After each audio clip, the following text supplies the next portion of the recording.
Brought to you by WikiVidi Documentaries. Jurassic Park film. Jurassic Park is a 1993 American science fiction adventure film directed by Steven Spielberg and produced by Kathleen Kennedy and Gerald R. Molan. The first installment in the Jurassic Park franchise. It is based on the 1990 novel of the same name by Michael Crichton and a screenplay written by Crichton and David Coep. The film is set on the fictional islet of Isla Nublar, located off Central America's Pacific coast near Costa Rica, where a billionaire philanthropist and a small team of genetics scientists have created a wildlife park of cloned dinosaurs. Before Crichton's novel was published, 4 studios put in bids for its film rights. With the backing of Universal Studios, Spielberg acquired the rights for $1.5 million before its publication in 1990. Crichton was hired for an additional $500,000 to adapt the novel for the screen. Coep wrote the final draft, which left out much of the novel's exposition and violence and made numerous changes to the characters. Filming took place in California and Hawaii between August and November 1992, and post-production rolled until May 1993, supervised by Spielberg in Poland as he filmed Schindler's List. The dinosaurs were created with groundbreaking computer-generated imagery by Industrial Light and Magic and with life-sized animatronic dinosaurs built by Stan Winston's team to showcase the film's sound design, which included a mixture of various animal noises. For the dinosaur roars, Spielberg invested in the creation of DTS, a company specializing in digital surround sound formats. Following an extensive $65 million marketing campaign, which included licensing deals with 100 companies, Jurassic Park grossed over $900 million worldwide in its original theatrical run, becoming the highest-grossing film ever at the time, a record held until the 1997 release of Titanic. It was well received by critics, who praised its special effects, John Williams' musical score, and Spielberg's direction. Following a 3D re-release in 2013 to celebrate its 20th anniversary, Jurassic Park became the 17th film to surpass $1 billion in ticket sales, and the film ranks among the 25 highest-grossing films ever. The film won more than 20 awards, including 3 Academy Awards for its technical achievements in visual effects and sound design. Jurassic Park is considered a landmark in the development of computer-generated imagery and animatronic visual effects, and was followed by 3 commercially successful sequels: The Lost World, Jurassic Park the Third, and Jurassic World.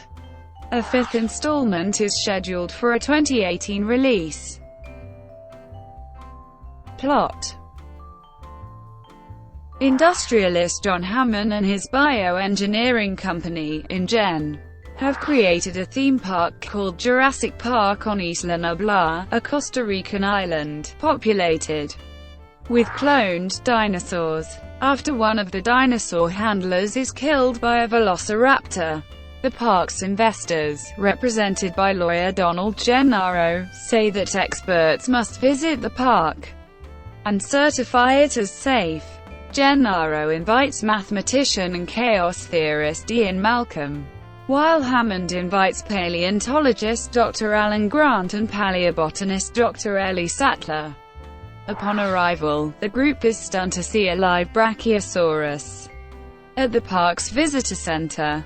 The group learns that the cloning was accomplished by extracting dinosaur DNA from mosquitoes that had been preserved in amber. DNA from frogs was used to fill in gaps in the dinosaur genomes. To prevent breeding, all the dinosaurs were made female. Malcolm scoffs at the idea of such controlled breeding, declaring it impossible. The crew witness the birth of a baby raptor and visit the raptor enclosure. During a luncheon, the group debates the ethics of cloning and the creation of the park, with Dr. Malcolm giving a harsh warning about the implications of genetic engineering as a whole. The group is then joined by Hammond's grandchildren, Lex and Tim Murphy, for a tour of the park. While Hammond oversees the trip from the park's control room, the tour does not go as planned, with most of the dinosaurs failing to appear and the encounter of a sick Triceratops. The tour is cut short as a tropical storm approaches Isla Nublar. Most of the park employees depart on a boat for the mainland and the visitors return to their electric tour vehicles, except Ellie, who stays with the park's veterinarian to study the Triceratops. Jurassic Park's computer programmer, Dennis Nedry, has been bribed by Dodgson, a man involved with their corporate rival, to steal dinosaur embryos. Nedry deactivates the park's security system to gain access to the embryo storage room. Nedry stores the embryos inside a canister disguised as Barbasol shaving cream, supplied by Dodgson. Because of Nedry, the power goes out and the tour vehicles become stuck. Most of the park's electric fences are deactivated as well, allowing the Tyrannosaurus to escape and attack the tour group. Grant, Lex, and Tim escape, while the Tyrannosaurus injures Malcolm and devours Gennaro. On his way to deliver the embryos to the island's docks, Nedry becomes lost in the rain, crashes his Jeep Wrangler, and is killed by a Dilophosaurus. Sattler assists the park's game warden, Robert Muldoon, in a search for survivors, but they only find an injured Malcolm, before the Tyrannosaurus returns. Grant, Tim, and Lex spend the night in a tree and befriend a Brachiosaurus. Later, they discover the broken shells of dinosaur eggs. Grant concludes that the dinosaurs have been breeding, which occurred because of their frog DNA. West African bullfrogs can change their sex in a single-sex environment, allowing the dinosaurs to do so as well, proving Malcolm right. Unable to decipher Nedry's code to reactivate the security system, Hammond and the park's chief engineer Ray Arnold opt to reboot the entire park's system. The group shuts down the park's grid and retreats to an emergency bunker, while Arnold heads to a maintenance shed to complete the rebooting process. When Arnold fails to return, Sattler and Muldoon head to the shed. They discover the shutdown has deactivated the remaining fences and release the raptors. Muldoon distracts the raptors, while Sattler goes to turn the power back on, before being attacked by a raptor and discovering Arnold's severed arm. Meanwhile, Muldoon is caught off guard and killed by the other two raptors. Grant, Tim, and Lex finally reach the visitor center. Grant heads out to look for Sattler, leaving Tim and Lex inside. Tim and Lex are pursued by the raptors in an industrial kitchen, but they escape and join Grant and Sattler. Lex restores full power from the control room, allowing the group to call Hammond, who in turn calls for help. The group is cornered by the raptors, but they are able to escape when the Tyrannosaurus suddenly appears and kills the raptors. Hammond arrives in a jeep with Malcolm, and the entire group boards a helicopter to leave the island. Development. Michael Crichton originally conceived a screenplay about a graduate student who recreates a dinosaur. He continued to wrestle with his fascination with dinosaurs in cloning until he began writing the novel Jurassic Park. Even before publication, Steven Spielberg learned of the novel in October 1989 while he and Crichton were discussing a screenplay that would become the television series Spielberg considered that what really fascinated him was that Jurassic Park was a really credible look at how dinosaurs might someday be brought back alongside modern mankind, going beyond a simple monster movie.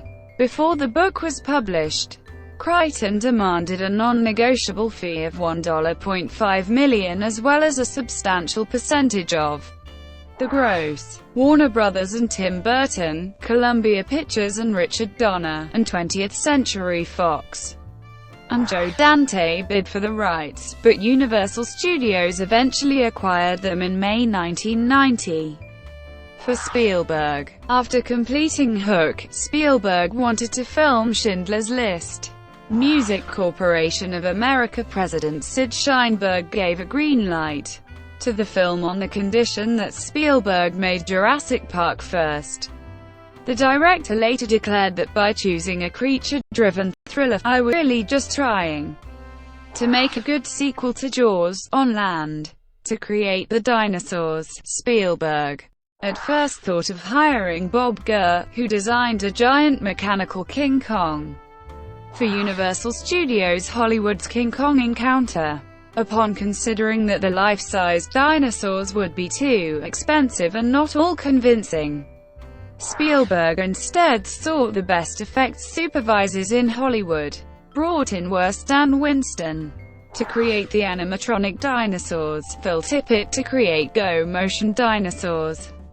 For long shots credited as dinosaur supervisor, Michael Lantieri to supervise the on-set effects, and Dennis Marin of Industrial Light and Magic to do the digital compositing.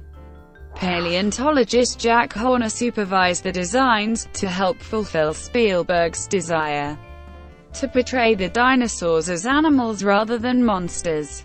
This led to the entry of certain concepts about dinosaurs, such as the theory that dinosaurs evolved into birds and had very little in common with lizards. One of the first consequences was the removal of the raptors' flicking tongues in Tippett's early animatics, as Horner complained it was implausible. Winston's department created fully detailed models of the dinosaurs before molding latex skins, which were fitted over complex robotics.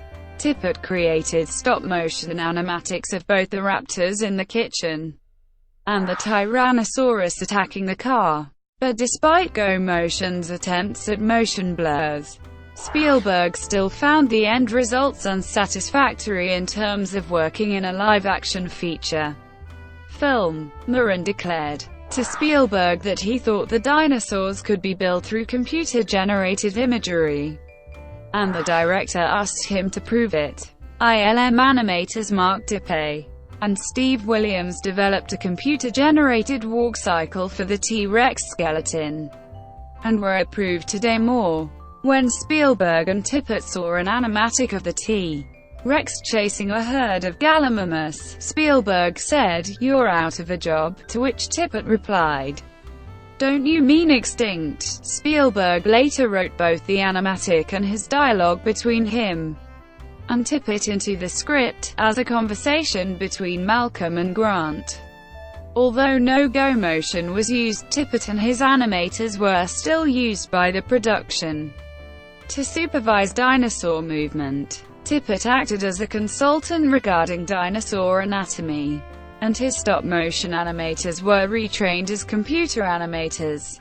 The animatics made by Tippett's team were also used along with the storyboards as a reference for what would be shot during the action sequences. ILM's artists were sent to private tours to the local animal park so they could study large animals, rhinos, elephants, alligators, and giraffes, up close, and also received mime classes for understanding movements. Writing.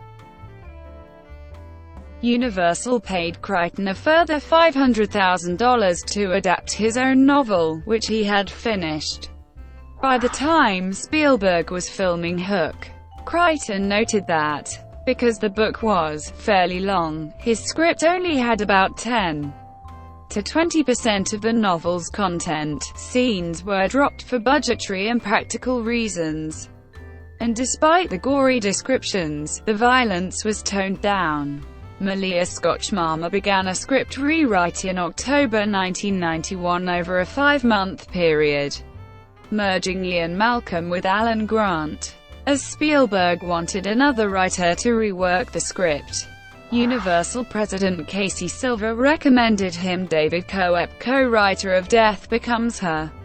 Coep started afresh from Marmot's draft, and used Spielberg's idea of a cartoon shown to the visitors to remove much of the exposition that fills Crichton's novel, while Coep tried to avoid excessive character detail, because whenever they started talking about their personal lives, you couldn't care less. He tried to flesh out the characters and make for a more colorful cast, with moments such as Malcolm flirting with Sattler leading to Grant's jealousy. Some characterizations were changed from the novel. Hammond went from a ruthless businessman to a kindly old man, because Spielberg identified with Hammond's obsession with showmanship. He also switched the characters of Tim and Lex. In the book, Tim is aged 11 and interested in computers, and Lex is only 7 or 8 and interested in sports. Spielberg did this because he wanted to work with the younger Joseph Mazzello, and it also allowed him to introduce the subplot of Lex's adolescent crush on Grant. Coep changed Grant's relationship with the children, making him hostile to them initially to allow for more character development. 2 scenes from the book were ultimately excised, with Spielberg removing the opening sequence with Proconsul Gnathus attacking a young child as he found it too horrific, and Coep cutting, for budgetary reasons, the T-Rex chasing Grant and the children down a river before being tranquilized by Muldoon. Both parts eventually saw inclusion in the film sequels. Spielberg suggested the addition of the scene where the T-Rex pursues a Jeep, which at first would only have the characters driving away after listening to the dinosaurs' footsteps. Casting.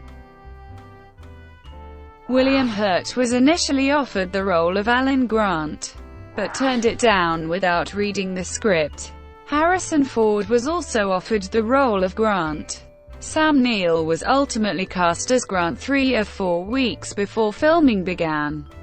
Neill said that, "It all happened real quick. I hadn't read the book, knew nothing about it, hadn't heard anything about it, and in a matter of weeks I'm working with Spielberg." Janet Hershenson, the film's casting director, felt that Jeff Goldblum would be the right choice to play Ian Malcolm after reading the novel. Jim Carrey also auditioned for the role. According to Hershenson, "Carrey was terrific, too. But I think pretty quickly we all loved the idea of Jeff." Cameron Thor had previously worked with Spielberg on Hook, and initially auditioned for the role of Malcolm, before trying out for the role of Dodgson. Thor said about casting, "It just said shaving cream can in the script, so I spent endless time in a drugstore to find the most photogenic. I went with Barbasol, which ended up in the movie.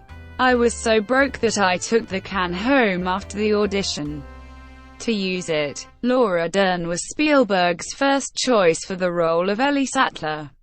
Spielberg chose to cast Wayne Knight after seeing his acting performance in Basic Instinct, saying, "I waited for the credits to roll and wrote his name down."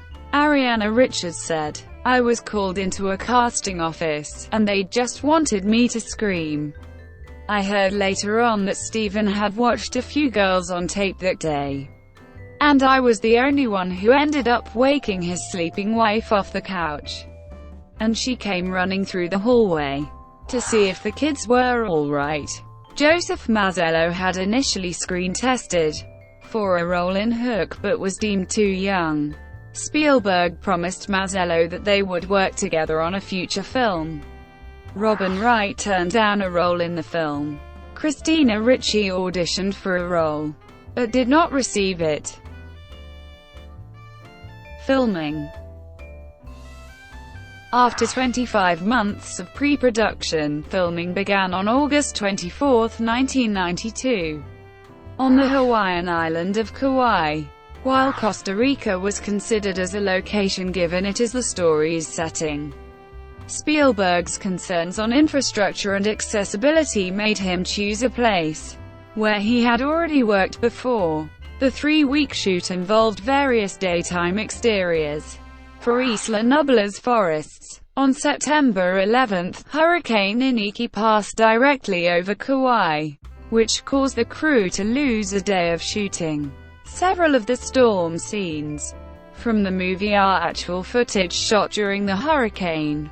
The scheduled shoot of the Gallimimus chase was moved to Koalua Ranch on the island of Oahu, and one of the beginning scenes had to be created by digitally animating a still shot of scenery. The opening scene was shot in Haiku, on the island of Maui, with additional scenes being filmed on the Forbidden Island of Niihau. Samuel L. Jackson was to film a lengthy death scene in which his character would be chased and killed by velociraptors, but the set was destroyed by Hurricane Iniki. By mid-September, the crew moved back to California to shoot the raptors in the kitchen at Stage 24 of the Universal Studio lot. Given the kitchen set was filled with reflective surfaces, cinematographer Dean Cundy had to carefully plan the illumination while also using black cloths to hide the light reflections. The crew also shot on Stage 23 for the scenes involving the power supply, before going on location to Red Rock Canyon for the Montana dig scenes. The crew returned to Universal to shoot Grant's rescue of Tim, using a 50-foot prop with hydraulic wheels for the car fall and the Brachiosaurus encounter. The crew filmed scenes for the park's labs and control room, which used animations for the computers lent from Silicon Graphics and Apple. While Crichton's book features Toyota cars in Jurassic Park, Spielberg got a deal with the Ford Motor Company, who provided 7 Ford Explorers. The Explorers were modified by ILM's crew and veteran customizer George Barris to create the illusion that they were autonomous cars by hiding the driver in the car's trunk. Barris also customized the Jeep Wranglers featured in the production. The crew moved to Warner Brothers Studios Stage 16 to shoot the T-Rex attack on the LSX-powered SUVs.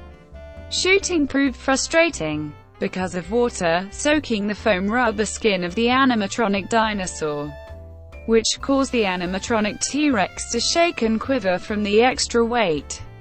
When the foam absorbed the water, this forced Stan Winston's crew to dry the model with chamois between takes. On the set, Malcolm distracting the dinosaur with a flare was included at Jeff Goldblum's suggestion, as he felt a heroic action was better than going by the script, where, like Gennaro, Malcolm would get scared and run away.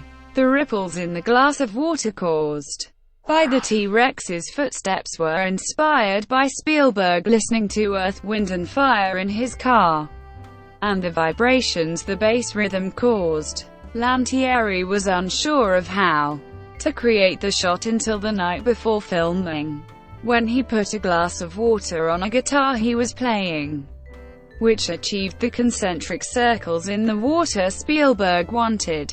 The next morning, guitar strings were put inside the car and a man on the floor plucked the strings to achieve the effect. Back at Universal, the crew filmed scenes with the Dilophosaurus on Stage 27. Finally, the shoot finished on Stage 12, with the climactic chases with the raptors in the park's computer rooms and visitors center. Spielberg changed the climax to bring back the T-Rex, abandoning the original ending in which Grant uses a platform machine to maneuver a raptor into a fossil Tyrannosaur's jaws. The scene, which already had the juxtaposition of live dinosaurs in a museum filled with fossils, while also destroying the bones, now also had an ending where the T-Rex saved the protagonists and afterwards did what Spielberg described as a King Kong roar while an ironic banner reading, "When dinosaurs ruled the earth" flew. The film wrapped 12 days ahead of schedule on November 30, and within days, editor Michael Kahn had a rough cut ready, allowing Spielberg to go ahead with filming Schindler's List. Dinosaurs on screen.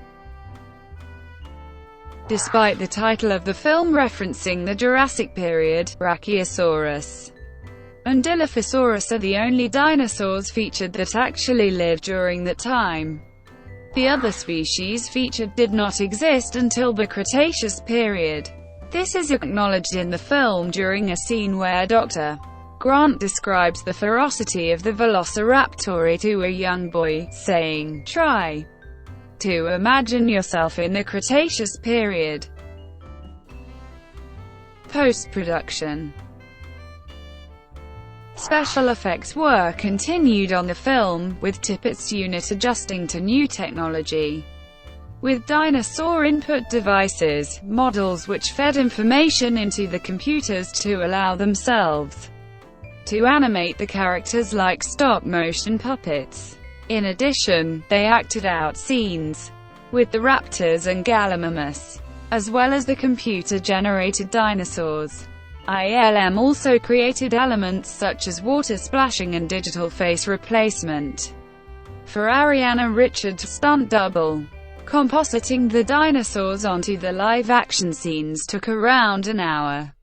Rendering the dinosaurs often took 2 to 4 hours per frame, and rendering the T-Rex in the rain even took 6 hours per frame.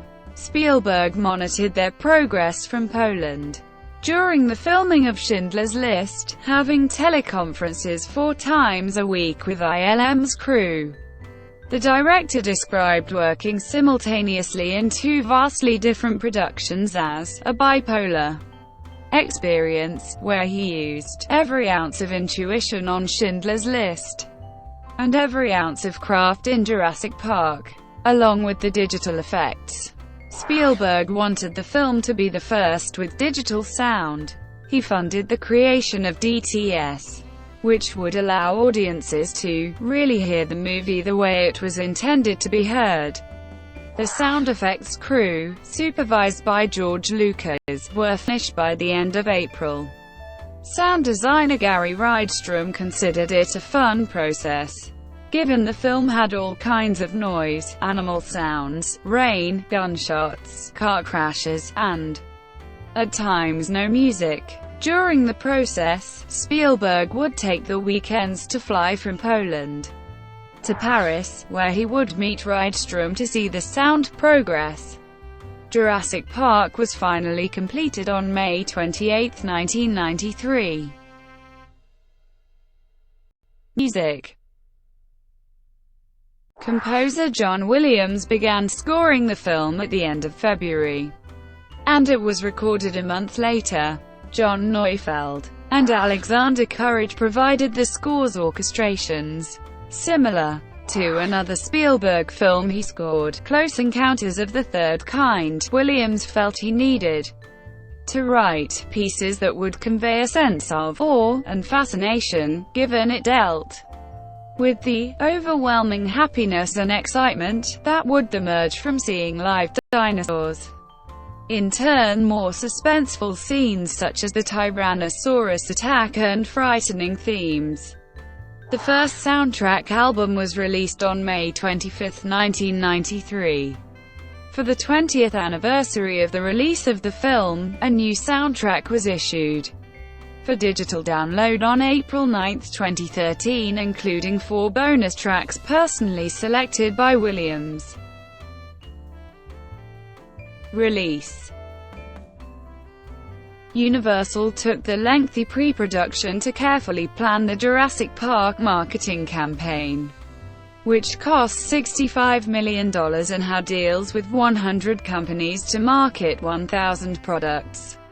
These included 3 Jurassic Park video games by Sega and Ocean Software, a toy line by Kenner that was distributed by Hasbro, McDonald's, Dino-sized meals, and a novelization aimed at young children. The film's trailers only gave fleeting glimpses of the dinosaurs. A tactic journalist, Josh Horowitz, described as that old Spielberg axiom of never revealing too much when Spielberg and director Michael Bay did the same for their production of Transformers in 2007. The film was marketed with the tagline, "An adventure 65 million years in the making." This was a joke Spielberg made on set about the genuine, thousands of years old mosquito in amber used for Hammond's walking stick.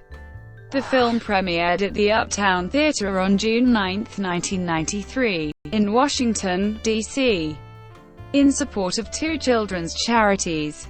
2 days later it opened nationwide in 2,404 theater locations and an estimated 3,400 screens.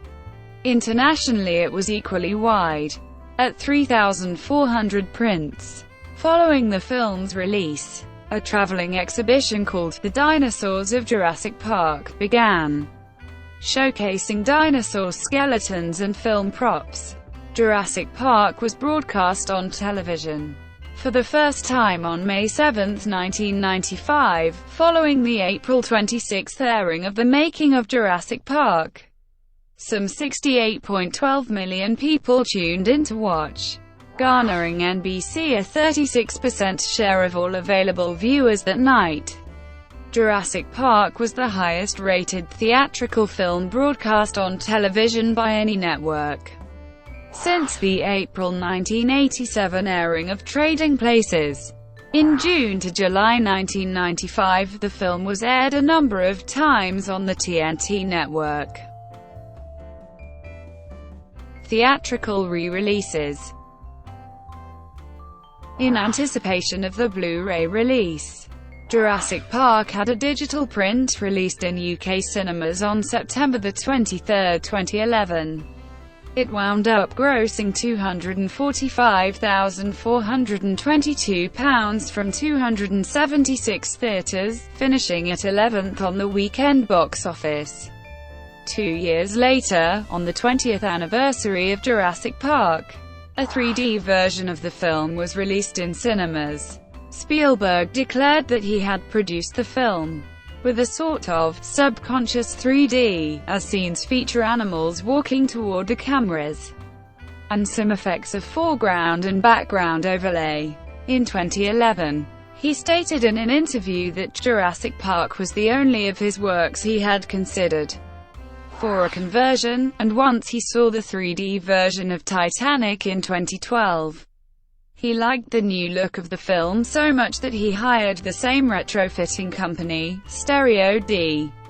Spielberg and cinematographer Janusz Kaminski supervised the 9-month process closely in between the production of Lincoln. Stereo D executive Aaron Parry declared that the conversion was an evolution of what the company had done with Titanic, being able to capitalize on everything we learned with Jim on Titanic, and take it into a different genre, a movie, and one with so many technical achievements.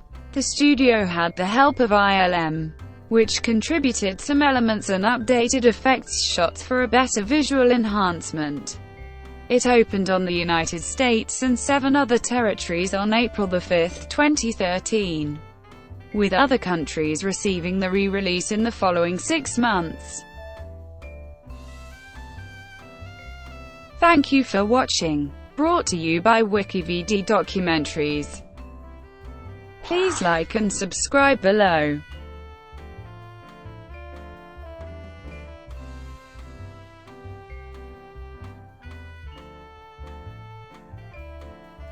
Please like and subscribe below.